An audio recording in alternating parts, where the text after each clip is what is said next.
நீங்க நெறைய வெளி ஃபுட்டெல்லாம் இப்ப சாப்பிட்டு இப்ப நீங்க சொன்னீங்க, நான் பயங்கரமா ரெஸ்ட்ரிக்ட் பண்ணிக்கிட்டேன். ஆரம்ப காலத்திலயோ அப்படி இருக்கலாம்னு வச்சுக்கோங்களேன். நெறைய வெளி ஃபுட் சாப்பிட்டு உங்களுக்கு ஹெல்த் இஷ்யூஸ் ஏதாவது வந்திருக்கா?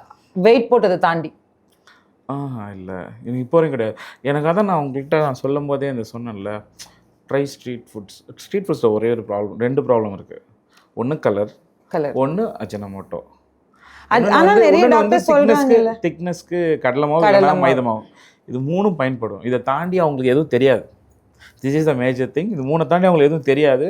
இத இத எப்படி தெரியுமா எடுத்துக்கணும்? ப்ரிசர்வேட்டிவ் கிளாஸ் 1, கிளாஸ் 2, கிளாஸ் 3, 32 அந்த மாரி நெறைய இருக்கு. பட் இவங்களுக்கு இதெல்லாம் தெரியாது. இவங்க மேக்ஸிமம் இவங்களால இதான் பண்ண முடியும். ஓகே. ஒரு அடல்ட்ரேஷன் சில்லி பண்ண பக்கோடா, முடியாது. சிக்கன் பக்கோடா போட சொன்னா கேசரி பவுடர் மிக்ஸ் பண்ணி ஆ கலர் கொண்டு வா.